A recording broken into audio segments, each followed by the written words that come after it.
ఇక డీటెయిల్స్ చూస్తే 10వ తరగతి విద్యార్థి జీవితానికి పునాది వంటిదని, ఆ తర్వాత తమ అభిరుచులకు తగ్గట్టు విద్య, ఉపాధి అవకాశాలు పుష్కలంగా ఉన్నాయని అనకాపల్లి ప్రాంతీయ వ్యవసాయ పరిశోధనా కేంద్రం ఉప సంచాలకుడు జగన్నాథరావు అన్నారు. అనకాపల్లి మహాత్మా జ్యోతిబా పూలే గురుకుల కేంద్రం విద్యార్థుల ఫేర్వెల్ కార్యక్రమంలో ఆయన మాట్లాడుతూ, ఇక్కడితో విద్యాభ్యాసం ఆపకుండా మరింత ఉన్నతమైన జీవితాన్ని గడిపేందుకు ఉన్నత విద్యను కొనసాగించాలని హితవు పలికారు.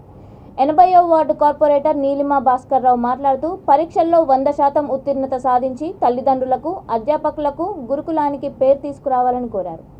ప్రిన్సిపల్ దేవర్శెట్టి వెంకటేశ్వర్లు, పాఠశాల తల్లిదండ్రుల కమిటీ చైర్మన్ కర్రి గంగాధర్ తదితరులు మాట్లాడారు. అనంతరం విద్యార్థులు ప్రదర్శించిన పలు స్కిట్లు, సాంస్కృతిక కార్యక్రమాలు అలరించాయి. ఈ కార్యక్రమంలో గురుకుల పాఠశాల అధ్యాపకేతర బృందం పాల్గొన్నారు.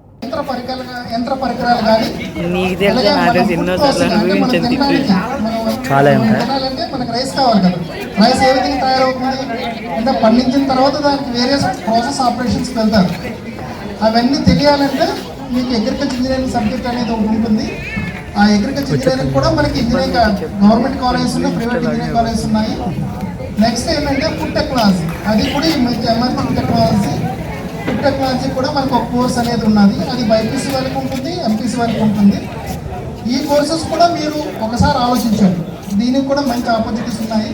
ఒక సైంటిస్ట్గా వెళ్ళగాలన్నా, ఒక అసిస్టెంట్ కోర్సుగా వెళ్ళాలన్నా ఇవి కూడా మంచి ఆప్షన్స్ ఉన్నాయి. అందువల్ల నేషనల్ వైడ్ ఉన్నాయి, అదర్ కంట్రీస్లో కూడా మంచి ఆపర్చునిటీస్ ఉన్నాయి కనుక మీరు అవి కూడా మీరు ఆలోచించండి. ఈ సబ్జెక్ట్ మీద కూడా కొంతమంది టార్గెట్ పెట్టుకొని అందరూ మెడిసిన్ అని ఇంజనీరింగ్ అని కాకుండా ఈ సబ్జెక్ట్ మీద కూడా కొంతమంది వస్తే చాలా బ్రైట్ ఫ్యూచర్ ఉంటుంది. నేను ఒక అగ్రికల్చర్ ఇంజనీరింగ్గా చదివించిన వాడిని.